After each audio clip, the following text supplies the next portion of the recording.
Tax revenues, those who can, those that are making good money, public sector, private sector, they need to contribute to the economy. And secondly, to have a fairer distribution of the pressures by moving subsidies only towards the people who really need it.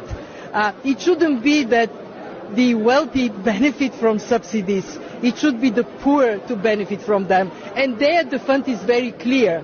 We want the poor people of Pakistan to be protected.